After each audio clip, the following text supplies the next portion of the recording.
E agora eu queria falar de uma coisa que é um assunto que, cara, eu acho que da Bíblia é um dos assuntos que eu mais estudei, que é escatologia, que são os tempos Finais. finais.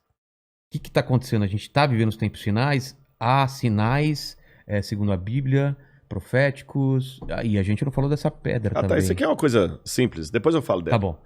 Bom, na verdade, Porque tem esse movimento, né? A claro, pandemia faz parte claro, disso, o anticristo já está aí. Aliás, a gente está perto da segunda volta de claro, eu Cristo, acredito que sim. sim? Mas vamos lembrar uma coisa. Quando os discípulos perguntaram para Jesus: que sinal haverá de tua vinda e da consumação dos séculos, do fim do mundo, Jesus falou assim: olha, cuidado que ninguém engane vocês.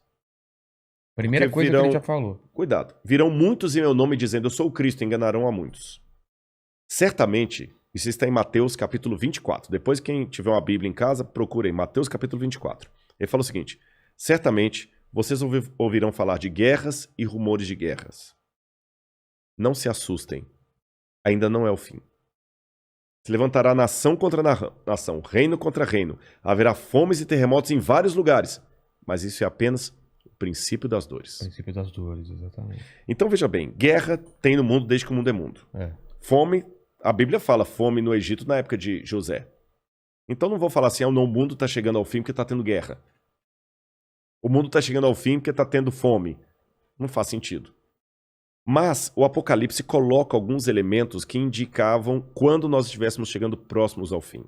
Embora, nota de rodapé aqui, ninguém sabe o dia nem a hora da volta de Jesus. É estupidez. Tentar adivinhar. Não, claro, não podemos isso. Você entendeu?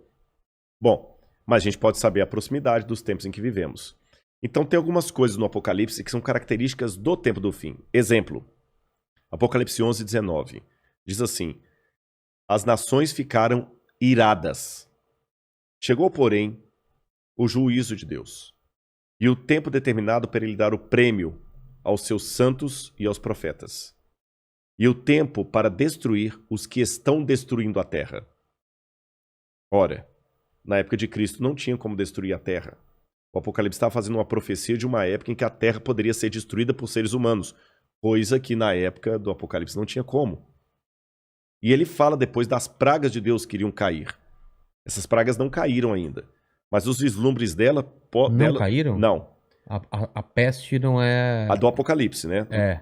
Mas os vislumbres delas podem estar já batendo as portas. Quer um Tá. exemplo? Quer. Diz que um anjo derramou a sua taça sobre o sol, e foi-lhe dado queimar aos homens com grande fogo. Os homens se queimavam com um intenso calor e blasfemavam o nome de Deus que tinha autoridade sobre essa praga. Olha o problema da camada de ozônio, o efeito estufa, o que está acontecendo com o sol. O outro anjo derramou a sua taça sobre os rios e fontes d'água e mares, que se tornaram como sangue de morto. Sangue de morto não é vermelho, dessa cor. Sangue de morto é escuro, é fétido, é quase coagulado. Como é que tá Pinheiros, Tietê, Lagoa Rodrigo de Freitas, as águas do mundo? Poluição. As previsões é que até 2025 a guerra do mundo vai ser pela água. É. Fala do anticristo, que ia dominar o mundo inteiro de uma maneira algorítmica, pacífica, porque é um algoritmo. O 666. O que é o 666? O que é o 666? Na época do Antigo Testamento, Deus deu algumas normas para os judeus. O povo do Oriente Médio, ele é muito simbólico, sabe? Ele tem muito esse lance do símbolo que aqui no Ocidente a gente perde. Então o judeu pode olhar, ele usa o paiot, que significa alguma coisa, o kippah, que é aquele chapeuzinho na cabeça.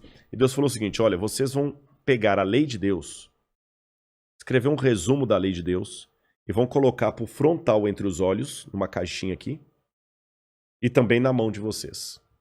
O judeu hoje usa na mão esquerda. É. Pode olhar aqui no Muro das Lamentações, você vê o judeu orando lá, né? Baruch atah Beshem Adonai Eloheinu melech haolam. E ele vai orando no muro e ele tá com aquela caixinha preta aqui e outra na mão. Aí no Apocalipse a gente vê que o inimigo, o diabo, que se vale do anticristo, assim como Deus envia o Cristo... O anticristo é a versão do Cristo pro demônio. Pro demônio. É. O anticristo. Ele faz uma paródia de Cristo. Aí, como Deus no Antigo Testamento pediu os judeus para ter a lei de Deus na testa e na mão, o anticristo coloca também um sinal, uma marca, na testa e na mão. Então significa uma época em que a lei de Deus vai ser questionada. Nessa época em que a lei de Deus for questionada, diz o Apocalipse, ninguém poderá comprar nem vender, senão aquele que tem a marca da besta e o número do seu nome. Ora, esse número é 666. Aí muita gente pega isso e fala o seguinte, então vou começar a calcular, Hitler dá 666, o Papa, o Saddam Hussein, Bill Gates, até a Ellen White, que é uma pioneira do Adventismo, ela dá 666, mandíbula, todo dá 666, né? No grego está o seguinte, aquele que tem entendimento, calcule. E essa palavra calcule no grego ali é a mesma palavra para faça a contabilidade daquilo que o anticristo vai fazer. E o que o Apocalipse deixa bem claro é que o anticristo vai ser a revigoração do Império Romano, que era o inimigo do povo de Deus. E por que 666? Na cultura da Babilônia, o 6 era o número base para você fazer qualquer cálculo. Era um número divino. Tanto é que quando Nabucodonosor ergue uma imagem, ela tinha 60 côvados por 6. 60 por 6. O 6 era um múltiplo divino. E ali você tem o 666, múltiplo de 6. Agora o Apocalipse fala que ele vai controlar a economia. Os povos da terra vão segui-lo. Ninguém vai poder, falando quem pode pelejar com ele. E o que nós estamos vendo agora é um mundo caminhando pela primeira vez na história para uma unificação mundial. De moeda? De tudo. Parece até teoria da conspiração que eu vou falar, mas não é. O mundo está caminhando para uma unificação. Rodrigo, mas nunca. Aqui no Brasil mesmo a gente vê a briga dos de esquerda com os de direita. O pessoal não está entendendo. Essa unificação não significa unificação de mente, mas unificação de propósito. Que é um exemplo que o mundo pode se unir por um propósito, apesar de se odiar mutuamente? Pandemia. A pandemia. Exatamente. O Irã está usando máscara, Israel também está usando máscara. Os palestinos estão jogando foguete lá em Israel, Hamas, o Hamas, mas o israelense está usando máscara, o palestino também. O egípcio está usando álcool em gel, o iraniano está usando álcool em gel, o americano está usando álcool em gel, o russo está usando álcool em gel, então o Putin está usando álcool em gel. A mesma coisa o presidente do Brasil, o presidente da Argentina, da Venezuela, o mundo parou. Então é possível essa união do mundo inteiro em algumas coisas mesmo. Ela não só é possível, como ela é um caminho sem volta. Por que está falando tanto em criptomoeda? Nós já estamos passando por uma transição do dinheiro. Dinheiro de papel, né? De papel, você entendeu? Dinheiro baseado em tesouro nacional. E o mundo hoje precisa. Isso aqui não é uma defesa do Rodrigo, não é um desejo do Rodrigo. Eu estou falando de uma tendência. Tendência. O mundo precisa se unificar porque existem, Vilela, alguns elementos hoje que estão à solta, como se fossem crianças bagunceiras numa casa cheia de faca, de garfo, de objetos cortantes e letais, sem um adulto para controlar essas crianças. Você jamais faria isso. Quais são as crianças que estão à solta no mundo e precisam de um adulto para controlá-las? Um preceptor, uma babá? Internet. Quem tem domínio da internet? Você na internet você pode encontrar o podcast do Inteligência Ilimitada, mas você também pode encontrar uma fórmula para fazer um coquetel Molotov. O camarada pode assediar você para fazer parte do Estado Islâmico. Quem controla a internet? Nem os Estados Unidos. Não, ninguém. Tá na mão de ninguém. Quem controla tráfico de drogas e de armas em nível mundial? Ninguém. Lavagem de dinheiro tá aí. O terrorismo tá aí e lavam dinheiro. Quem controla bolsa de valores? A economia do mundo não aguenta por mais 20 anos nas mãos da bolsa de valores que é especulativa.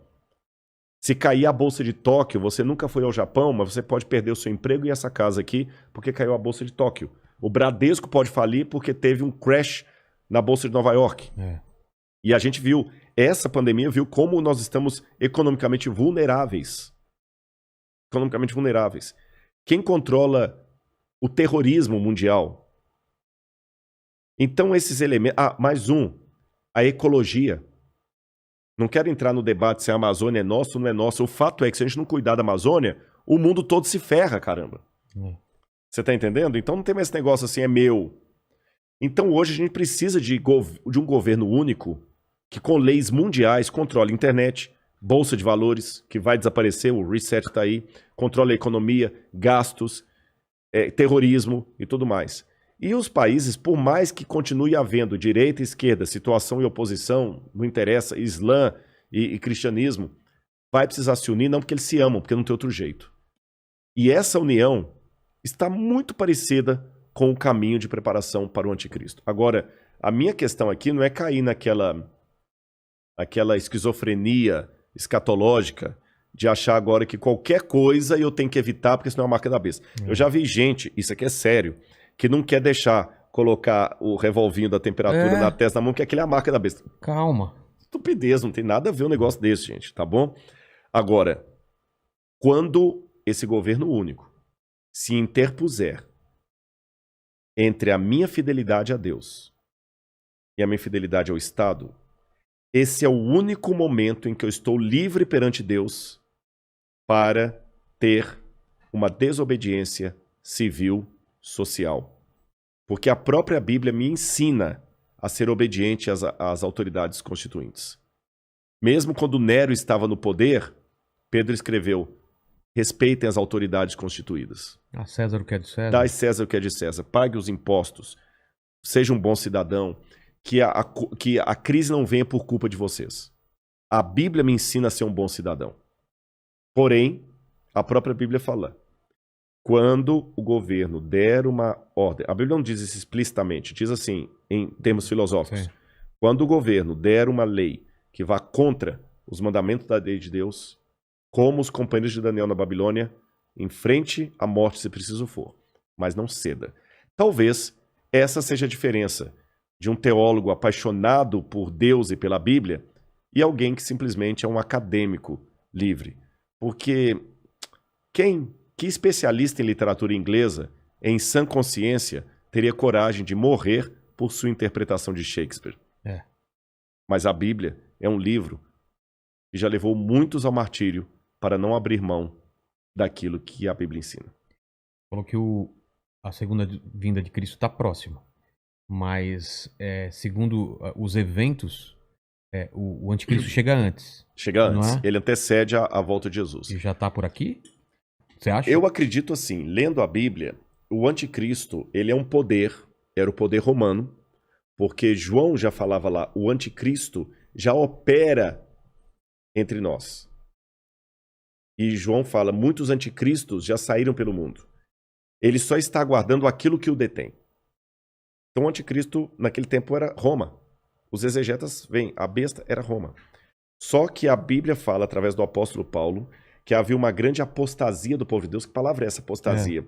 Eles abandonariam a fé, se uniriam a Roma, e Roma no futuro voltaria travestida de cristã, por isso que é o anticristo, nome que não aparece no Apocalipse, mas aparece nas epístolas de João. Tá. Anticristo, anti em grego, é aquele que toma o lugar de. Então o anticristo é aquele que toma o lugar de Cristo e vai dominar o mundo. Então a minha sugestão para todos é o seguinte, fiquem atentos às propostas governamentais. Qualquer coisa que não infrinja a minha fé naquilo que eu entendo pela Bíblia ser o correto, eu vou seguir. Eu vou me vacinar. Eu não vou ficar crendo em teoria da conspiração. Mas a vacina é uma maneira de aniquilar 1/3 da humanidade. Eu acho que vai ser muito mais fácil Eu vou me vacinar. Só não vou tomar a Coronavac, né? Que está questionada aí. Senão eu não posso entrar em Israel. Mas eu vou me vacinar. Israel não aceita. Não aceitou muitos países da Europa não aceitam a Coronavac. Né? Lamento o Butantan aí, mas a menos que mude o cenário, a Coronavac não está sendo aceita. A Pfizer... ou a Moderna, ou a outra, lá de Oxford. Essas são aceitas. Mas eu vou me vacinar. Você está entendendo? Agora, não vou cair em teoria da conspiração. Agora, o dia que houver uma lei que se interpuser entre a minha fidelidade e aquilo que Deus pediu de mim, aí eu estou disposto a enfrentar até a morte.